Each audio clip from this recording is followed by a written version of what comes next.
maybe we can go ahead and get started, and if anyone else walks in.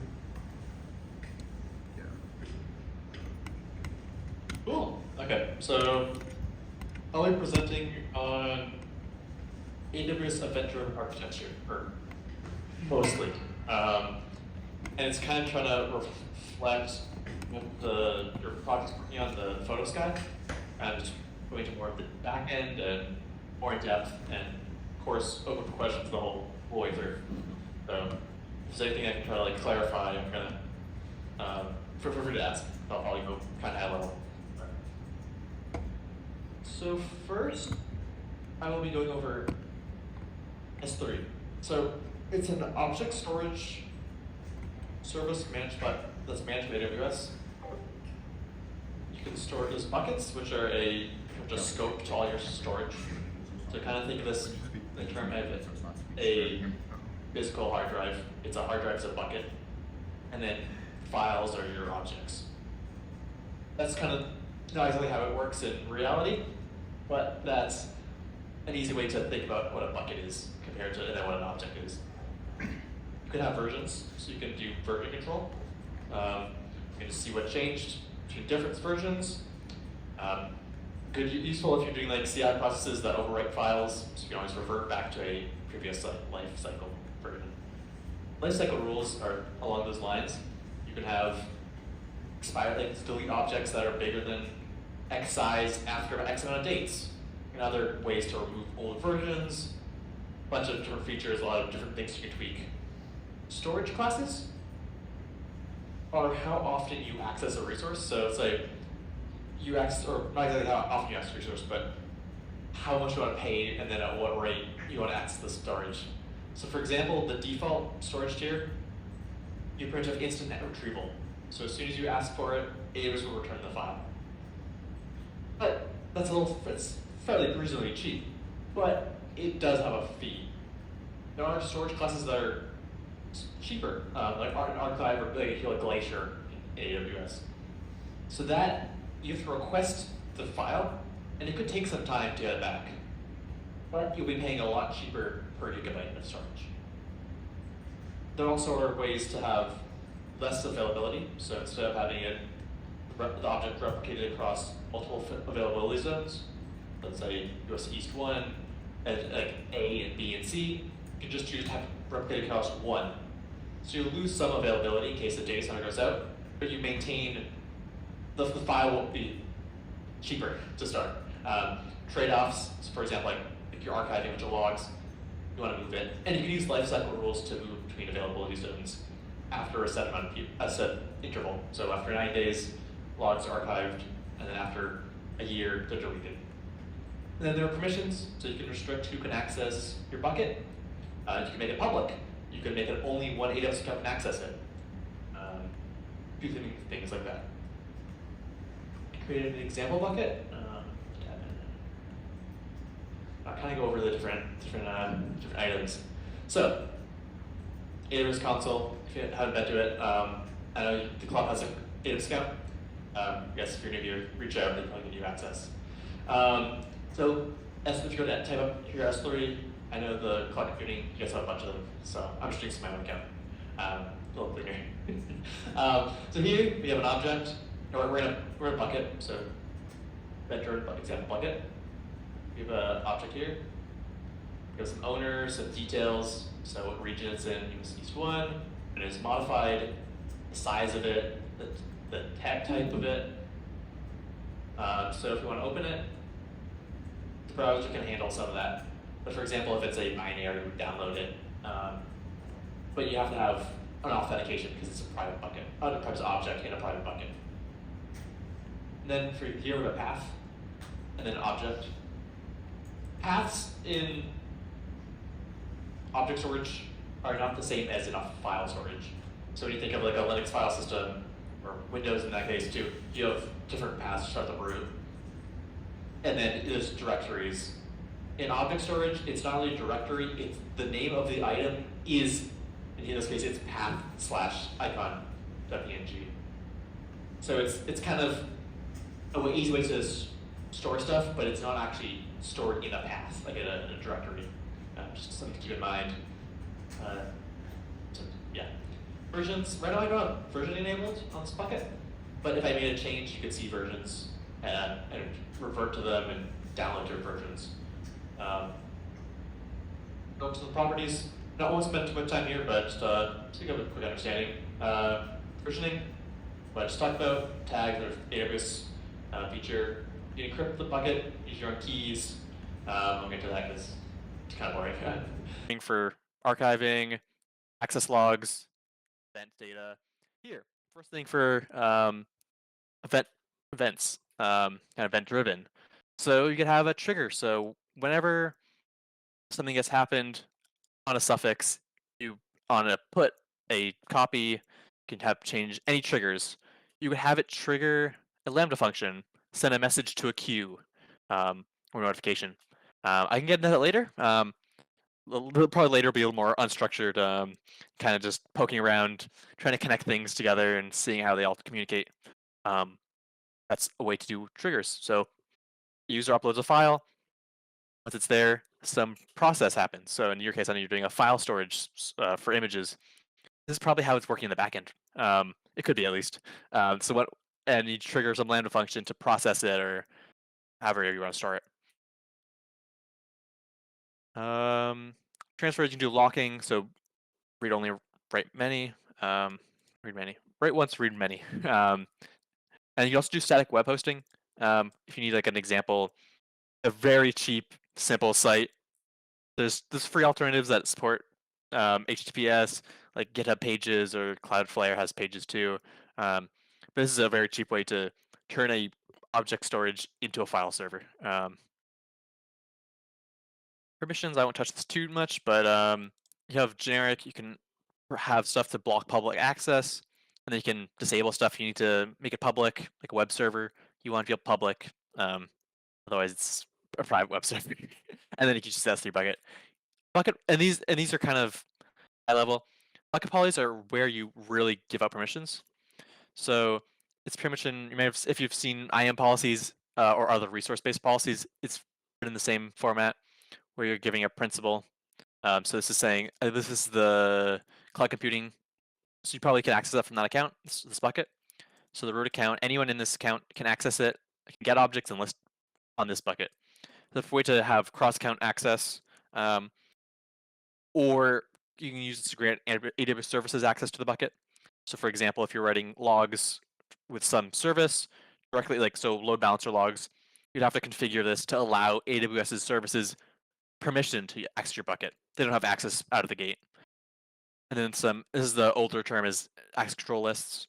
It's not really used. They prefer these bucket policies, but it's something to know.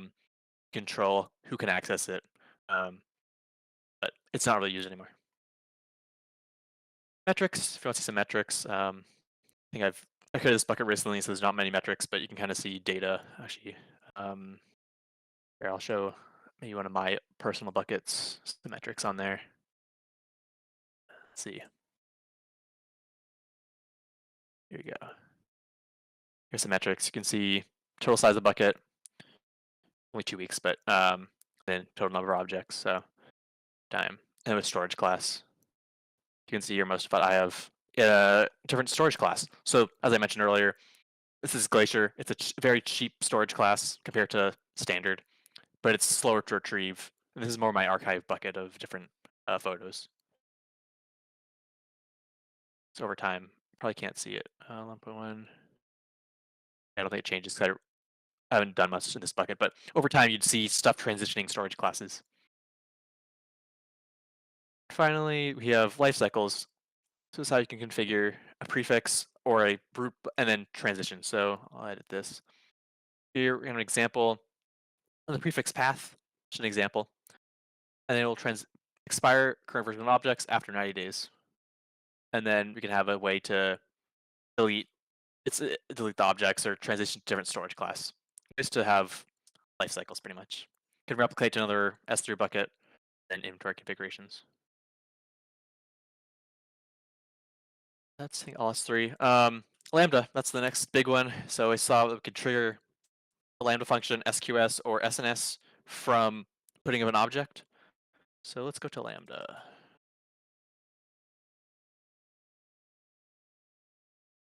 Yeah, I'll show the slides first. So it's a serverless computing service offered by AWS. So what's serverless? There is still a server somewhere. You just don't have access to the server. It's a pretty much a way you can run code without having ever to touch infrastructure. It's pretty much it's a function as a service. You may hear that too. Fast. It's pretty much you run code directly. You don't have to worry about anything actually running this thing. For multiple run times, and it's a pay as you go. So you only pay for when your code's running. It's not like a server where if nothing's processing, you're not paying. Still paying for it. Here, it's only you're paying for it when it's running.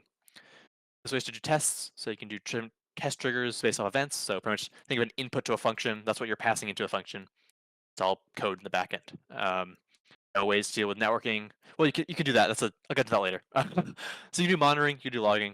It's all managed by AWS. You can attach this to VPC. So let's say your function has to access a database. So an RDS database would be attached to the network. You can also attach your Lambda function to a network. By default, it has access to AWS's internal, if you don't attach a VPC to it. So it's internal to AWS, and then you can access your own internal resources. Instead of IAM integrations, so pretty much giving permissions to a Lambda function to perform some action. This gives you permissions to, say, reads an S3 bucket. So what we triggered from pushing an object to S3, the function then reads that and processes it, compresses it maybe, and it can do anything. You can set up environment variables. So this is an easy way to have different like quality of life. So you could have a production set of variables, test set of variables, and then you can have two functions and then same code base, different inputs. Concurrency is how the function runs. So when your function scales, you can have more than one occurrence of that function running. So you can have it set to 1, or you can think 0.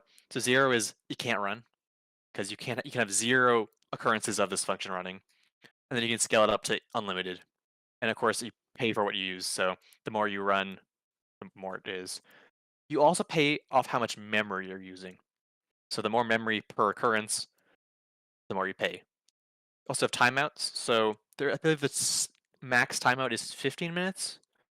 So after 15 minutes, if your function is still running, AWS will kill it. This will be charged for it, but it'll kill it. There's also cold versus warm starts. So when your function runs the first time, it will be a little slower. You'll be charged a little more. But once it starts running over and over again, the code will be live, if you put it lightly, and that'll be cheaper to run after that because you won't have to pay for the start of the warm up fee pretty much. So once it's warm, and then event-driven triggers. There's a bunch of ways. I talked about S3 just now. I'll get into some other ways to trigger it, but you can do. There's a bazillion integrations with it. I'll start showing off that now. So I made an example function. Actually, I can do a function. I'll show you the example runtimes. So we have .NET, Java, Node, Python, Ruby, Amazon Linux, which Rust compile languages. So you can run stuff that you have to compile, and then older versions of those too they support. Architecture, permissions is stuff you can edit. You can change this all later, but it's more enable setup, and then some different configurations. Most of you can change later though. Here's an example one I created a few hours ago. Here's some code. So simple code. It prints your event. So when you call your function, asynchronous function, you're passing in an event. It'll print the event, and then it has a message in an environment variable. You'll create event.message. If that doesn't exist, it'll print the default message in an environment variable. It'll print the message, and then it'll return that in a object, a body object. Very simple. This is the most simple function, or you can make it a little simpler, but this is very simple for a Lambda function. It's just printing a message. Let's now test that. So I said I needed message, event.message, so let's have a new JSON payload. And let's say hello. I think I said that in my default message. And then let's just invoke it. Test it. Message hello. Success true. So it worked. And if you test it without, do a new test. I just no message body, so it doesn't exist. I invoke it now. It'll use this is an environment variable, hello world. It'll use the default. So that's a way to have environment variables. A default you can rely on could be a runtime environment variable, or it could be it's an environment variable. It's a variable in the end of the day. Tests are pretty much that. You can save them, you can share them. It's pretty much just a payload. That's all that a test is, and then all what an invocation is. You're invoking a function pretty much. Function as a service, and you can share it too if you need to.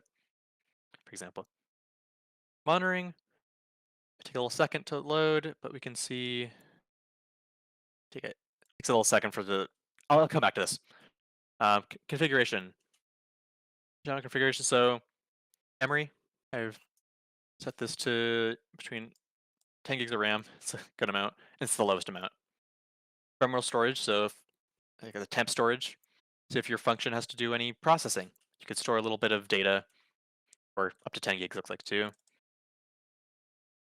Timeouts after X amount of processing, and this is the role. So this is pretty much what gives permissions to your Lambda function if you have to do AWS actions.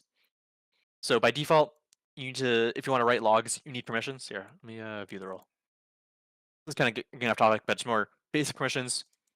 You need to be able to write logs to a log group. So you give permissions to that to write to the log stream.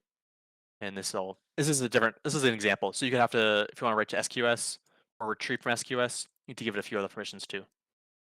So you can like read, I'll get into SQS later too. So triggers. So SQS is a queuing service. So you can have it when something gets published to that, you trigger a Lambda function. And we've enabled pass through parameters and you can configure. I won't get into that. You also have API gateway, which is a API gateway, so you can have it web endpoint trigger a Lambda function or some other event. I'll also get into that later. Permissions. So this is the role that we attached, what I just showed. We see it as SQS and CloudWatch permissions. I won't get into permissions too much, but then we also have to allow the different triggers to access the function. So here's API gateway and SQS. It's pretty much saying this SQS function, or SQS queue, I guess, can write to Lambda and trigger a function. I won't get into that too much. It's fairly easy to set up manually. You can set up destinations. So this is where a destination and then trigger like another SQS, SNS, Lambda, event bridge, a few different triggers. So pretty much what happens once your function ends. Also configure URLs. So URL to HTTP call to trigger a Lambda function. Have some authentication there. Not none. Another way to trigger it. I would say this is one I would not recommend. It's better to have either API, so you can have audit logs with AWS. This is an option if you need to do some strange workaround. Here's the environment variable, key values, my default message, hello world, and add them. So we can enable encryption. It's kind of cool. I think it's fairly new. I'm not sure if it says, but you can encrypt stuff. I would recommend not encrypting a bunch of stuff, mainly because this is a way it's in theory is not secured. It's not tracked by like secrets manager, tracks versions, tracks changes, and a lot more in depth of who's accessing what and when. So I'd say steer clear from writing secrets in here, but you can encrypt it, and there's ways to get around that. Tags, same thing. AWS way to organize resources, filter stuff. Here's VPC stuff. So this is how you can attach to a VPC. So here's an example, random VPC I have. You choose which subnets. So choose both. Security group, here's just default one, no permissions, and then it'll be mounted into the VPC if it has permissions to do it. So we'll have to update the role to give permissions to talk to AWS to create a VPC link, and then it'll be in our VPC, and we can have egress traffic from this Lambda function hit internal resources like a database. And here's an example, artist database. So way to connect it. I think it still pretty much adds to the network, but it'd be in a VPC pretty much.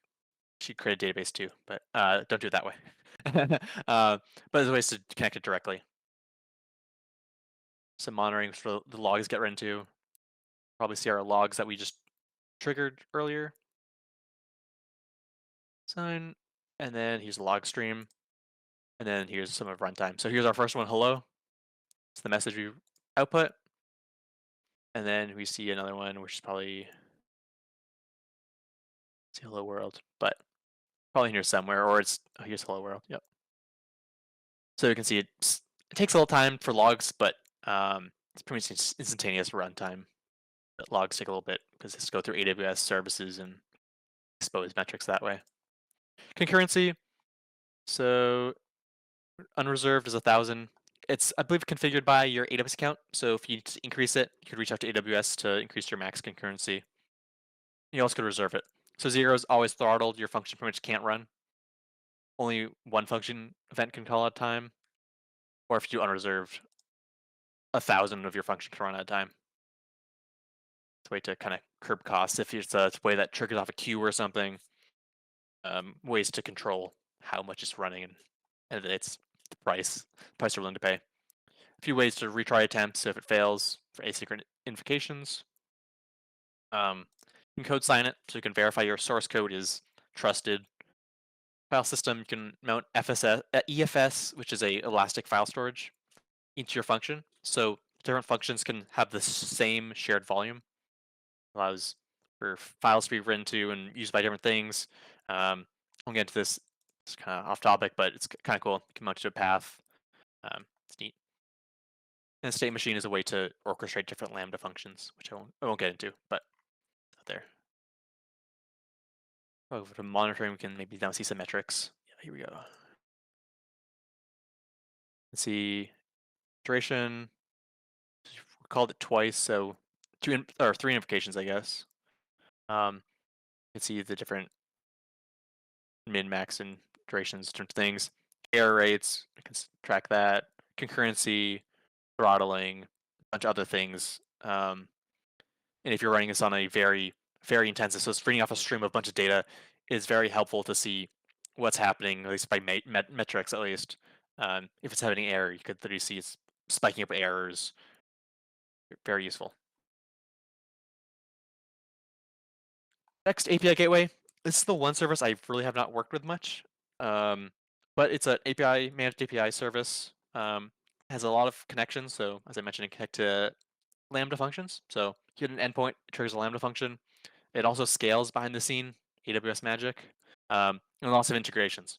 So Lambda, as I mentioned, you can have it connect directly into a VPC. So it hits a internal, say a web server that's on EC2. You could pass it through that way. You do to load balancer, bunch of different things. I can show that off later. Oops. Connections, you can trigger it in a few ways. So there's HTTP, there's REST, and WebSocket. Different ways to trigger it. I believe HTTP is the older way, or the original one. REST is kind of replacing the HTTP and a lot more features, and then WebSocket's WebSocket. So I have it on one side. Yep. Also, I'll quickly show off too is triggers. I'll show off all the triggers. So trigger from Alexa, I guess, too. But here's API Gateway.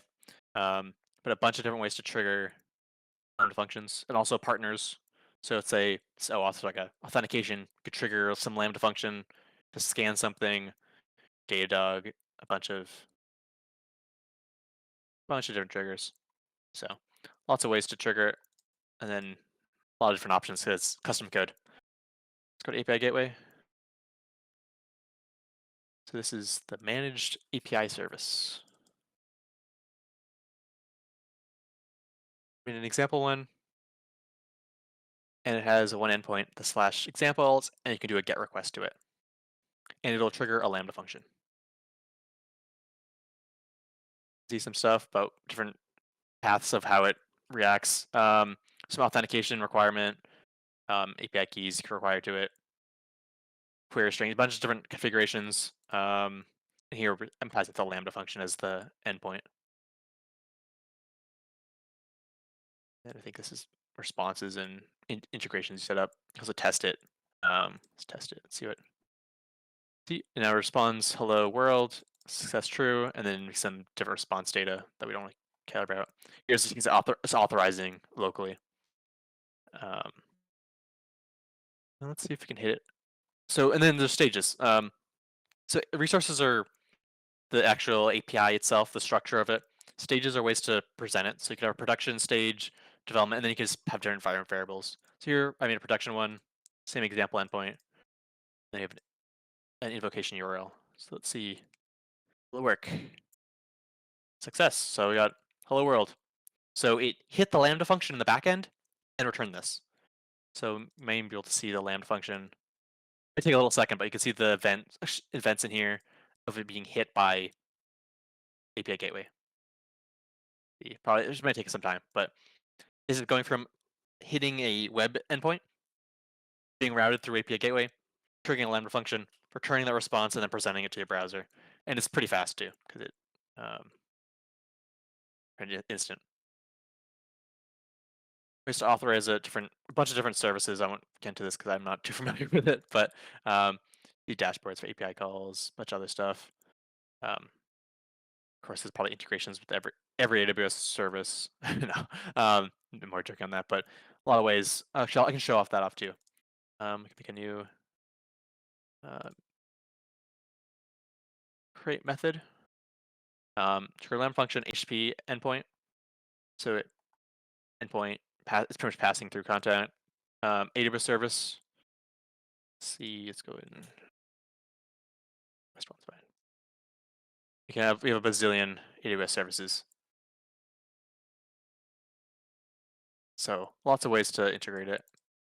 Then Lambda is what I had earlier. So doing this function, timeout, bunch of other settings. So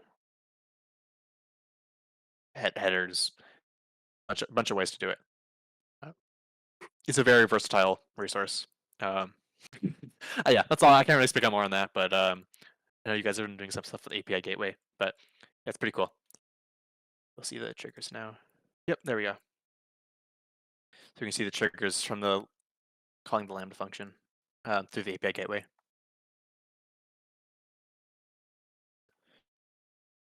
Next up is the queue service. So it's a way to have messages distributed from one source.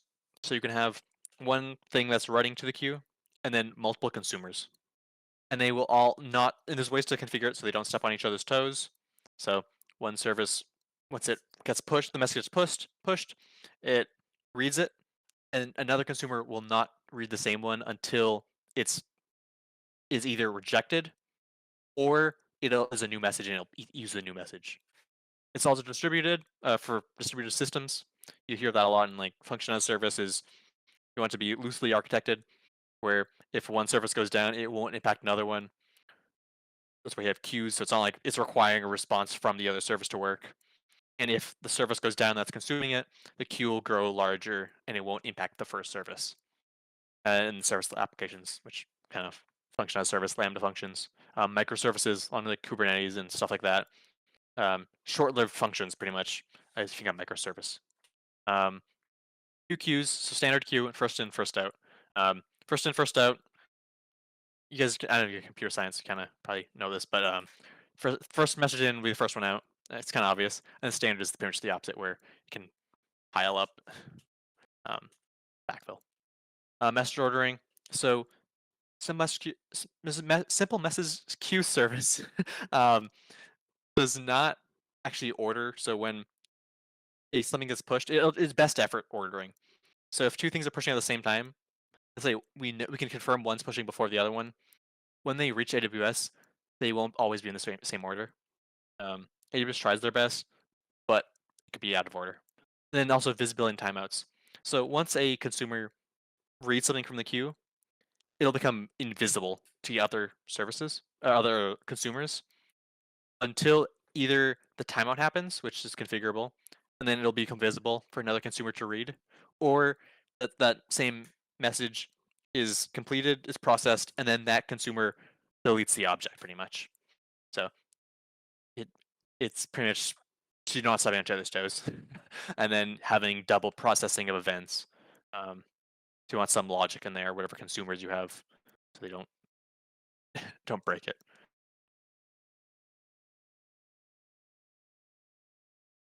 Here's an example queue. examples. First out, you specify that standard name, visibility timeout, delays, I guess, to deliver time to process the message, delay new message coming in the queue. Attention periods specify from like seconds, so it instantly gets removed, or days. I think default's 4 days, or up to 14 days. So it's pretty high. So you have your service out for 2 weeks, and then hopefully you fix it by then. And you also specify the maximum um, size of each objects. Yeah, of a message size, not the whole queue. So and then you also charge on how big your queue is, I believe. You encrypt it, some access policies, kind of like same with like we saw with S3. You can restrict who can write to it and who can read from it with principles, restrict-based policies. Redirect, it's all kind of deadlift queue. So I think I believe this is if something can be consumed successfully by a few times, it'll you can send it to another queue to process it or different things like that. And then tags, we saw that. Here's a queue. So you have a few ways to do subscriptions. So you can either, I believe it's have it so when a new message is sent, it sends to a SNS subscription, which is a one in, one out. It's not a queuing system. It's pretty much a broadcast for SNS. I'll also show that off more too. But way to have it so whenever something gets pushed to the queue, it's fire off a message to SNS, and then we'll send some notification to some other service. You trigger a Lambda function. So right now I do have the example function triggered to this. So whenever something gets pushed to this queue, it'll trigger a Lambda function. I might have also example to show off of this. Let's see, I think it's SNS I have from the command line, yeah.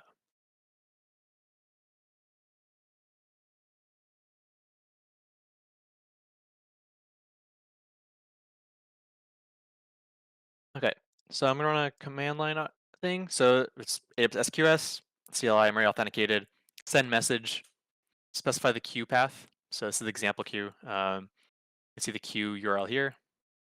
It's the same thing. Should be at least. Oops.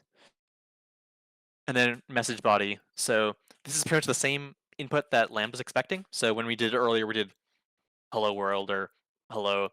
We're gonna put a trigger from SQS. Let's run that. A second to run, and hopefully we have the message ID so we can kind of track it, and then a hash of the message body. Now, hopefully, probably see some monitoring in here eventually, but we'll also see. Let's run that so you can see it when it runs. This might take some time again too. But since the trigger went through SQS, it got fanned out, and then Lambda function consumed it. You can see the SQS trigger or consumer here, the trigger that triggers the function. We should also be able to see if we a few minutes. It'll take a second, but we'll see it eventually in here, I think. Maybe also see logs too.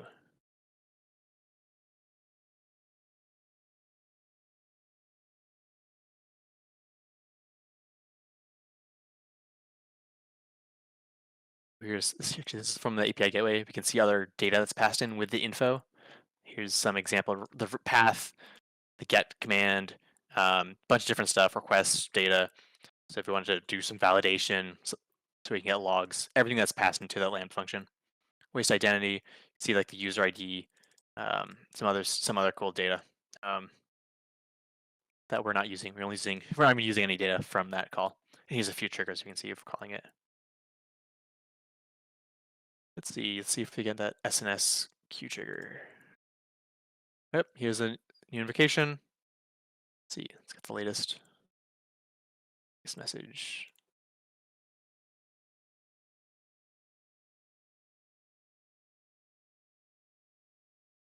Still looks like this older one.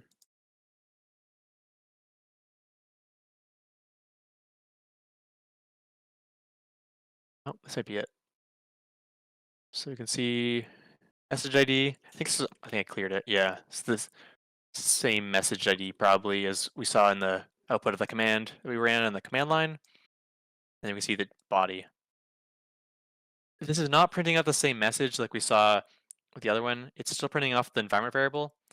Because the record we're passing in is an event, is different, not formatted correctly. It was expecting event.message. This is event in a list of records that's pulling. So it's not knowing how to parse this correctly. So it's a lot about on the consumer Lambda function to parse the body of this, or the whole event, not just not this body, but parse it, know what to use, and then process that. So a lot of it's in the code function to know how to talk to each other, pretty much to parse the message. And a lot of AWS services have different forms of doing this. So your function can't be like, I'll consume from every data source, unless some logic in your code to distribute. Oh, this is a SQS trigger. This is a SNS trigger. This is a event API bridge trigger. Or this is just a Lambda call. Lots of ways to do some coding, but basically it was standardized. But and you also have like, attributes where it's hidden in JavaScript, but a lot of different other stuff that's passed in. Yep, and here we see the number of messages deleted. So we got pretty much received, it got sent, received, and then deleted. So now there's nothing in the queue. I'm not sure. I think there's a one that's just queue, but if you had the queue depth crew higher, you'd see only so many consumers, and there's more messages than consumers would fill up in the back end. Skip that. Access policies. Who can write to it? Who can access your queue? Encryption, dead letter queues. What happens when it fails to write it a few times, or what happens on failed events? Cool. That's SQS. SNS. It's very similar in name and in function, mostly. So unlike SQS, where it sends different services to read off a queue, SNS is more of a fan out service. So it facilitates communication between different services, either HTTPS services, email, SMS, Lambda, SQS, a lot of different ways to write and read from it. Or pub sub instead of queuing one or multiple consumers to one or multiple consumers. Topic subscriptions. Topic is pretty much a way to talk to, so what you're publishing to, and subscriptions are the subscriptions. It's in the name. And they support a lot of delivery protocols. All these ones here. Show that off. SNS. I should already have a topic. But here, topics. An example topic is one subscription, which is our Lambda function. Access policy, which allowing who can write to it, who can read. Same thing with SQS and S3. This is something's common with AWS services for cross-count sharing of access. Data protection, you can write some delivery protocols, some logs. So if say you have something that's getting written and you can send it also to a different, I guess, CloudWatch logs. And encryption, if you want to protect the queue. So it's encrypted at rest. And you can also do some logging, or X-ray is a way to do some introspection of data going through it. Let's add a new subscription. For the topic, here's the protocols. It's meant to data hose, which is a way to use data fire hose is a way to, it's pretty much like a SQS but a lot bigger, and it's a way to do lots of data throughput, and it's not a queue. So you can trigger Lambda functions off it. You can have consumers and producers, and then you have different size streams. SQS we saw, Lambda we saw, email, HTTPS. Platform application, I'm not sure this is just in a custom endpoint, I guess. AWS, SNS. I've never really touched that. And SMS, so send to a number. But you have to have M in a sandbox. So let's try a HTTPS endpoint. I'm gonna use webhook.site. I recommend this for testing stuff. It's a great site. Top of webhook. Let's add this. Here's my endpoint. And create a subscription. So now here's my subscription. On my example. So let's go to subscriptions. Pending confirmation. So you can't just send this to anyone's email. You have to confirm it, or they have to confirm it. Let's go with Lambda function. Here's a new message. It's pending subscription confirmation and a subscription URL. So if you just go to that URL, confirmed, and now if you reload this, it should be confirmed. Confirmed. And then it's related to this endpoint, and I believe now send a message to it. Publish message. Goes to the API. Hello. And I wonder if see that's how the body works. So I'm also publishing this to Lambda. And message attributes, which has different format strings and data types. Should be in sent. Let's see if I got it. Oh, here we got it. So here's the notification. Subject hello. Here's the message. I didn't have to wrap it in another JSON object. Timestamp, signature, ways to validate it was sent.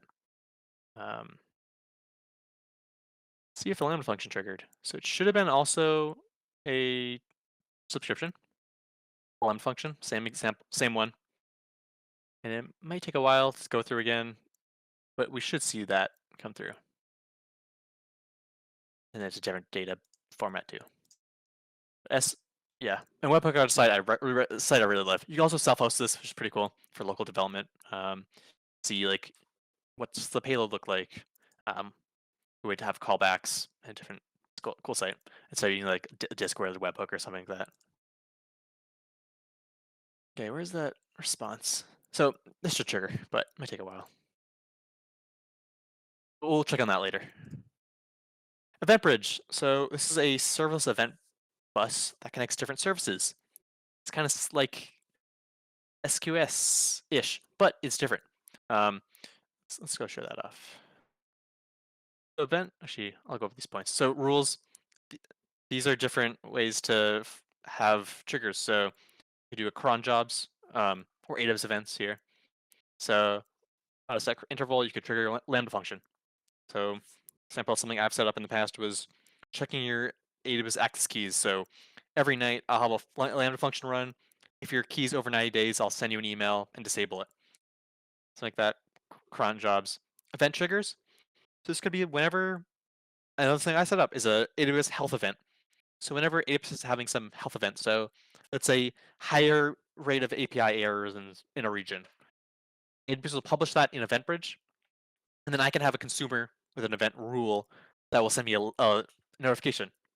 So whenever stuff's happening, I'll know instead of having to check in the console or realize when errors are popping up with my application. And then targets are trigger an SNS topic, an SQS topic, a Lambda function. There's a lot of topics. Targets. I'll also show those off too. I'll create a new one. Name, description, you can encrypt it. And then you can archive. But most of that's just stuff to add. Here's the default event bridge. This is a default event bridge. So this is where AWS topics go through. So anytime the health event or image scanning event, a lot of things get published. Custom event buses are things you can create yourself, but these do not capture AWS events. You can only capture your own custom events. Here's an example rule. Something I created earlier. It's set to a cron, so every 10 minutes this will trigger. Some default event bridge because I didn't create a custom one. So as I target. So I'm targeting the SNS queue. And actually, here, let's go to monitoring first. You can probably see, go to 45 minutes. You can see every 10 minutes it triggers. So this is pretty much cron job. Simple as that. Some latency, some other statistics. And the targets. So I'm triggering an SNS queue. We should probably will see some messages every 10 minutes in here now that we're subscribed to it. But here, let's go into example, it's SQSQ. Let's edit that. I'll just show you how it works. Target types. You can target another event bus, so you could have it go into another one, fan it out more. API bridge. Or AWS services, which is probably a common one. I'm targeting SNS. But there are a bazillion. Well, not as many bazillion as all their services, but a lot of different targets. The API gateway, you could trigger some code pipelines or SNS, SQS, Lambda to trigger things, which topic you send it to is for SNS, or else, and then you can bunch of different parameters. With Lambda, you can pass in that one, pass in different like additional settings. Here's somewhere I think it's your you can put your custom event. So for example, we need the message body. So like I had message. We could put the custom in there. So for example, that I've used this for is a nightly database backup where we have different release stages. So we have a staging and a sandbox. We have one event per rule, but two. So you can actually, let me step back. You can have multiple targets per trigger or different rules. Multiple triggers per rule. So for example, I can have this event sent to SQS and one to send to SNS. They don't have to be, but it'll be staying on the same trigger. It's different endpoints. So for example, what I have is at work is something that runs every night. It's based off a cron job. It'll trigger the same Lambda function twice, but passing in different environment variables. And this can trigger what environment actually touches. So for example, that code will take a backup from one environment and use it and apply it to the next, and same with the other one, and maybe perform different actions based off of the environment variable in your code. Very useful. A lot of end of the day, it's a lot of whatever you put in your code does the work. This is ways to trigger it and what trigger code. See if we see. It doesn't show up. I'm not sure why. I think my last. Oh, that's the last one. So, any questions? Kind of. There's a lot of queues and a lot of services, but that kind of makes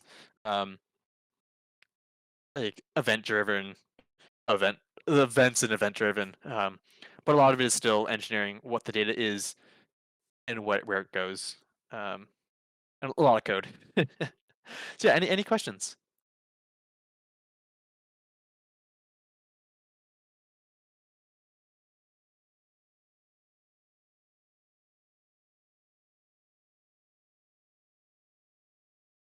Yeah, here. Okay. Go ahead, Roshan. Sorry, Andrew, can you hear us now? Yep, I can hear you. Okay, great. Did you hear me the first time or? No. Okay, sorry. All right, so just to repeat again. So yeah, anyone who has questions, please feel free to go and ask Andrew. All right, I have a question. So, what are the use cases for using HTTP endpoint for SNS? Probably not many. Maybe if your application doesn't have HTTPS, I guess. I don't think there's many reasons.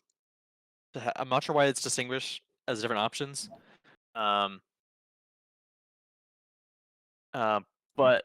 maybe it says in here. But I think it's pretty much scratch subscription. I'm not sure if it gives any examples of why. Yeah, I'm not sure why it's not combined, to be honest. It's just, I guess, ways to distinguish maybe something in AWS sides that special, different trigger. I don't know. I'd say use HTTPS. You want to have your stuff encrypted. If you have anything sensitive in there, you definitely want to have it encrypted. Prevents snooping and prevents having things altered in transit. So, yeah. It's just a general good idea to just use HTTPS instead of HTTP. Yep. Was that what you meant, or did you mean in general? Why would is that what you meant, or did you mean in general? Why would you? Yeah, why would you want HTTPS? All right. Yeah. I think. Wait, hang on, Andrew. Oh yeah. In general, I meant like, why would you want to use? Why would you want to send a message to an HTTP endpoint? I don't think there's any. HTTP, Yeah, just I think it's only backwards compatibility that exists in SQS or SNS. I don't think there's any real reason. In theory, there's a little less overhead because you have to deal with encryption. No, I think he means like what, like why would, not specifically HTTP or HTTPS. Why would you want to? Oh, why? Send Like, it so to the yeah, so it's HPS. So like I have this webhook. I can send it to a third party where most of these are AWS internal. At least email isn't, but so let's say we have some notification. So something that I've done is whenever we get some events from like a security finding, we'll have an SNS topic, and then it'll email me. You could same do things as like a Slack webhook. Discord webhook. When you get an event, it triggers a webhook and it posts some nice message in Slack for you. And then that's how it works. Having HTTP itself wouldn't make sense, but most HTTPS would work for most of that newer stuff. But yeah, that's why to kind of export it out of AWS world, either email or HTTPS. Or if you have a service that only is like running on EC2, it's not AWS related, or running a different cloud provider, you would have it some webhook exposed publicly that comes from AWS into that. That's kind of the reasons of why you'd want HTTP or HTTPS. So maybe if we wanted to set up like a health thing for our AWS account through and have it deliver messages to the Discord server, we could use that, something like that. Yeah, exactly. Yeah. Maybe we should do that. Good idea. Does anyone else have any more questions? Could you also use it to like just have it ping your website like every hour to make sure it's working? I don't think this is more a webhook, so it's not returning data from it. But what you could have is, so for example, that kind of use case is have a event bridge trigger on a cron job that every hour it runs triggers a Lambda function that queries your website, see if it's healthy, and then if that Lambda function finds something that's not healthy, it then triggers an SNS topic that either sends you an email or triggers another webhook and tells you it's unhealthy. But this is more of a one-way. It's not response. It's probably not even like sending or reading anything from the response of the HTTPS call. It might like a 400 or something or 500.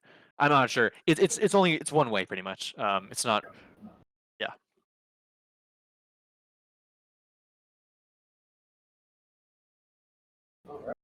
All right, I think no one else has any more questions, so we appreciate you for giving this presentation. I'm sure that just sounded like white noise, but it sounded like a lot more people then. It's like, wow. Cool. Yeah, thanks again, Andrew, for giving us this presentation. I think a lot of people found it useful. What would be the best way for the people who watch this, or for people who watch the recording or go through this after, what would be the best way to ask questions about video? Yeah, so best way is just reach out in Discord. I usually check the AWS channel, or reach out either way. I also have some of the code on GitHub if you want. It's kind of the example stuff for all the stuff I kind of showed off. Some Terraform code for it, and then the slides too. So if you're interested in that, I think it'll be linked on the website. So if you, reach out anyway. I'll usually respond pretty quickly. Thank you very much. All right. thanks, Andrew. So yeah, no problem. Okay, take it easy. All right, so as we mentioned, one of our goals of the club is to foster a collaborative environment for our projects. And we actually currently have multiple projects going on that we would love for you to join. We have a GitHub organization linked right there where all our repositories are stored. All right, so the benefits of participating, you will learn in-demand technologies that we don't really cover with our mini projects. You'll be able to collaborate with other people in more long-term endeavors. You'll be able to gain some experience that you can put on your resume, and also learn to make critical design decisions, and also learn soft skills like planning and communication. So the first project I'm going to talk about, this is kind of was our next flagship project called Unipath. So it is a web application that essentially was supposed to be something that students could use to plan out their degree, so you could have plan out what classes you wanted to take in what semester and everything like that. Our main features that we wanted to have was to make it collaborative. So if you make a degree pathway and you outline all the classes that you want to take for all 4 years of your undergrad degree, you can send it to your friends and they can maybe make an example based on that and edit things on their own, or they can edit yours, stuff like that. We wanted it to have prereq and co-req validation, so if you are a freshman in your first semester and you wanted to take a PM2 in your first semester, obviously you're not allowed to do that. So it would be able to tell you that. And then the technologies that we're using for this project, AWS Amplify, which is basically like a platform that allows you to build full stack web applications all integrated into this one platform. It's pretty good, but it has a lot of limitations once you really try to push it. React for the front end, so this is a JavaScript library. Yeah. So. How are you using Lambda? What'd you say? How are you using Lambda? Oh yeah, I put this in here. So this is Amplify is what you would call. Remember when we did the first one, we went over the different types of cloud computing. So you had infrastructure as a service, platform as a service, software service. So I think Amplify would be considered a platform as a service. So it uses a lot of more basic things that are already within AWS, like Lambda and DynamoDB. So I don't actually know how Lambda is used in Amplify, but I know that it is used by it. It does all that behind the scenes, and it gives you like a super easy way to be able to edit your websites and deploy them and host them all on this one service. But under the hood, it uses all these. So like if you go into our Lambda on the AWS console and you look, there's like a bunch of Lambda functions with crazy names. Yeah. Those are all the auto-generated ones that it makes. Made by hand. Yeah, exactly. Okay, that makes sense. So yeah, what was I saying? Oh, React and Next.js for the front end. Those are both JavaScript libraries used for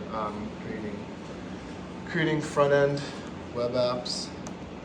If you want to get involved, yeah. So we're not currently focusing on this project, but obviously, if you would still like to contribute, we welcome that. We have a project board on GitHub where you can see we've outlined all the tasks and features that we wanted to integrate into it when we were working on it more. So if you want to work on something, you can check that out, work on one of those things. If you want more info, you can talk to me. That's my email or me on Discord. Yeah, so we're not abandoning it, definitely, but we're working on some other stuff right now that CJ is going to talk about later. So we're kind of putting this on the back burner for now. But yeah. All right, so UML is also another one of our projects that was actually started this summer.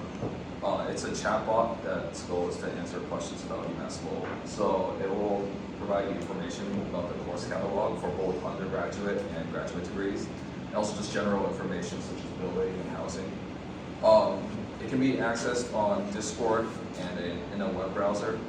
The technologies used, we have AWS Lambda and API Gateway that just handles the Discord interactions requests. The LLM that we use is GPT-4o Mini. We use Pinecone to actually store the university data. LangChain to actually is a library that we use to call the LLM. And then DynamoDB will store conversation history. All right, so to get involved, you can reach out to me over email or Discord or chat in the Discord channel.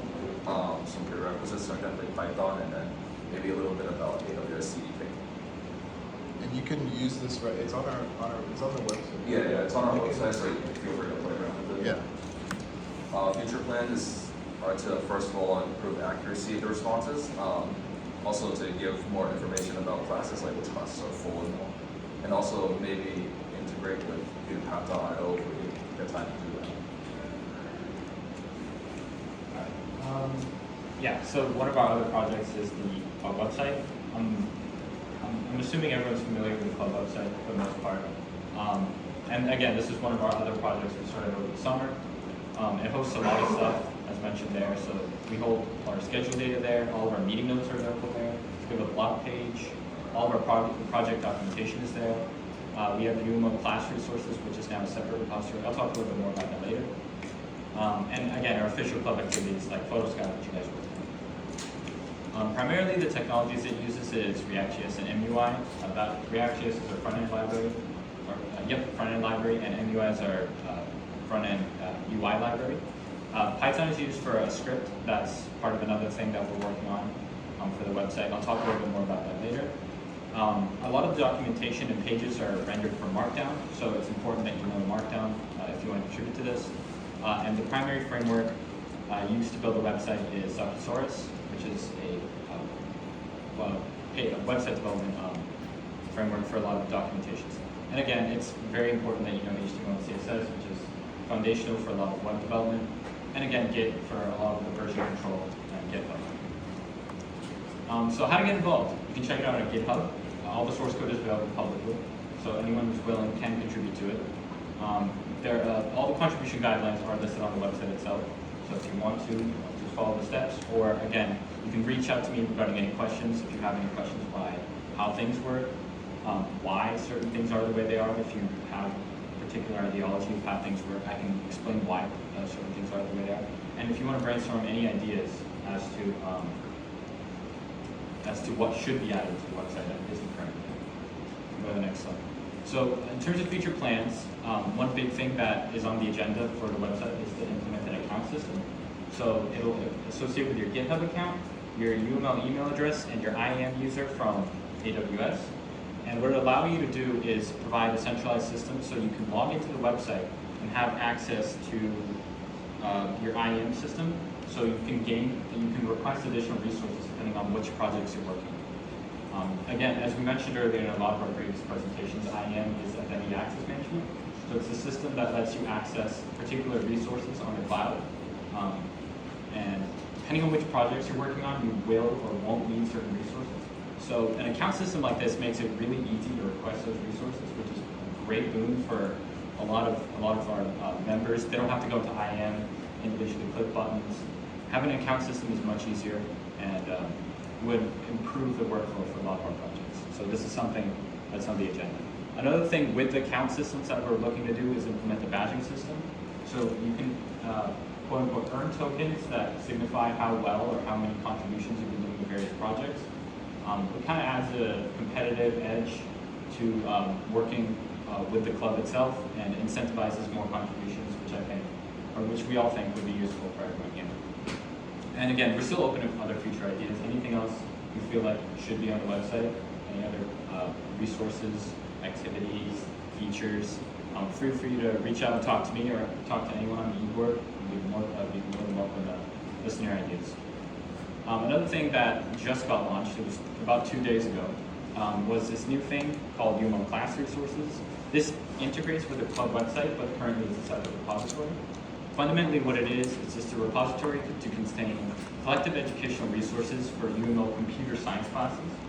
So if you've taken, say, Computing 1 and you took it with a particular professor, if there's a particular educational resource that you found useful to help yourself learn the class, and you're willing to share it with people who are taking the class, you can pretty much write your changes or your interests, anything that you want to share in Markdown, on this repository. And again, it also has its own integrated development environment, so it makes it really easy to work on.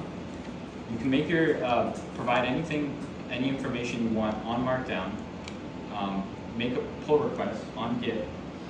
Once it gets approved, these changes automatically get integrated to the website, and anyone who's interested to view your resources of anything that you're willing to share about a class you took, it's publicly available and everyone can contribute. So it's a great way to share resources and provide a good platform for sharing class resources. So go to the next slide. So it's easy, again, just check it out on GitHub.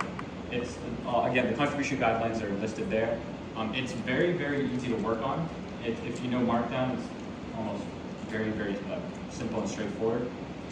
Again, the instructions are listed on GitHub, but it has its own local development environment. You pretty much type one command when you clone it, and you just start editing, and it'll automatically update live in a browser instance. So you can see the changes live, make the changes live, and it's as simple as using Git to actually push your changes and have them updated to the website. And again, you can reach out to me or any of the e-board if you have any questions, any ideas, have any questions, what can or can't be added to the website. All right, so for our final project we want to introduce is the attendance bot, which all of you have been using for the past couple of weeks during our meetings. So essentially, just a bot to track our attendance for the club. Our current offerings are generating codes, tracking attendance, and then the stats for which events you've attended. Technology we use is Python, which handles the main user interaction with the bot, and as well as the database interactions and code validation and all that sort of fun stuff. DynamoDB, which we use to store the attendance of the users and all the different codes that are generated and what the event info is related to that code. We also have Lambda and API Gateway, which is mainly used to host the Python file that runs the bot. That's how the interactions are started. And then we also use CDK, which is kind of standard across most of our projects. All right, we go to the next slide. And so for future plans, this is what Nick referenced to earlier as one of our next projects we really want to go to work on. So we want to extend the bot to integrate with Engage's API. So if you guys aren't familiar with Engage, it's the platform that the school uses for club tracking, and you can find events on there, find organizations, and all sorts of stuff. We want to more of turn the bot into a club management tool where it can kind of bridge that gap between Discord and Engage. It seems that clubs at the moment either use Discord to talk to their members and get information out, or they use Engage. So our goal is to kind of merge those two together with this bot. The current idea is the first thing we're going to tackle, which we want to plan more after this presentation in pizza, is we want to make it so when you post an event on Engage, it will sync with Discord and work that way. So we also want to share the bot with other clubs, so that adds another kind of hurdle onto the project, as we need to figure out a way to partition the bot to make it so it works fine with other organizations and doesn't interact and mess with other people's organizations. So if you want to get involved, you currently go and review the current code base for the project. You can find it on the organization, like we mentioned earlier. I would get familiar with the Go programming language. A lot of us in the club, or me and Nick specifically, we want to go and kind of experiment more with Go, and so we want to build this whole project that we want to move on in Go. So if you want to get involved, I would recommend taking a look at it, and then just keep an eye on the channels in the Discord. That's mainly we'll be posting on what we're working on and what we want to go with in the future. So yeah, that's our current projects. If you guys have any questions and want to contact us, I also know if you do want to contribute, you do have to be in the GitHub organization, right? Yeah, so if you want us to contribute stuff, just let any of us know and we can add you to the organization. All right, we can go pizza. All right.